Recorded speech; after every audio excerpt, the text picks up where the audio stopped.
சிவாய நம்ம திருச்சிட்டும் சிவ அன்பின் காலை வணக்கம். வாழ்க வளத்துடன் உங்கள் சக்திஜி. நமச்சிவாய நற்றுணையாவது நமச்சிவாயவே. பெற்றோர் நேசிப்பும் நல்லதே நடக்குங்க. நம்ம வாயிலிருந்து வரக்கூடிய அந்த காற்றுல வரக்கூடிய வார்த்தைக்கு அதீத சக்தி உண்டுங்க.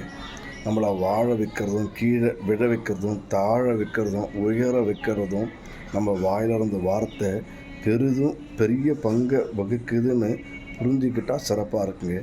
தவறாக பேசுகிறதே ஒரு சில பேர் பெரிய வாடிக்கையாக அதை ஒரு பெருமையாக நினச்சி வேலை செய்கிறாங்க.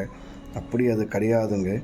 ஒவ்வொரு விஷயமும் நம்ம செய்யும்போது நம்மளுடைய எதிர்காலத்தையும் நம்மளுடைய சந்ததிகளையும் அந்த வார்த்தை அந்த சிந்தனை செயலும் தீர்மானிக்கின்றதை நம்ம புரிஞ்சு செயல்பட்டால் சிறப்பாக இருக்குங்க.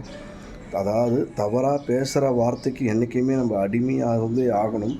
பேசாத வார்த்தைக்கு நம்ம என்றைக்குமே எஜமானாக இருப்புன்றதை புரிஞ்சுக்கிட்டால் போதுங்க. பேசிட்டு கவலைப்படுறதோட பேசாத அமைதியாக இருந்துட்டு பெருமைப்படுறது ரொம்ப சிறப்பான விஷயங்க. நிறைய பேருக்கு இது தெரிய மாட்டுது, புரிய மாட்டுது. ஏதோ ஒன்று பேசிட்டு, அதாவது மற்றவங்கள தாழ்த்தி பேசிட்டு, மற்றவங்கள போலித்தனமாக உயர்த்தி பேசிட்டு அதில் இன்பம் காண்றவங்களுக்கு இந்த விஷயம் தெரிய மாட்டுது, புரிய மாட்டுதுங்க. புரிஞ்சு நம்ம செயல்படுவோம்.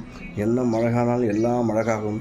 நம்ம வாயிலிருந்து வரக்கூடிய அந்த அற்புதமான காற்றுல ஒரு ஒளியாக அதுக்கு உயிர் கொடுக்கக்கூடிய அந்த வார்த்தைக்கு நிச்சயமாக நம்ம முக்கியத்துவம் தரும்போது நம்மளுடைய வாழ்க்கைக்கும் நம்மளுடைய பிறப்புக்கும் நம்மளுடைய எல்லா ஒரு விஷயத்துக்குமே அது துணையாக இருக்குன்னு புரிஞ்சு செயல்பட்டால் எல்லாமே சிறப்பாக இருக்குங்க. நட்டுணையாவது நமச்சிவாயவே. வாழ்க வளத்துடன் உங்கள் சக்திஜி. திருநீலகண்டம்.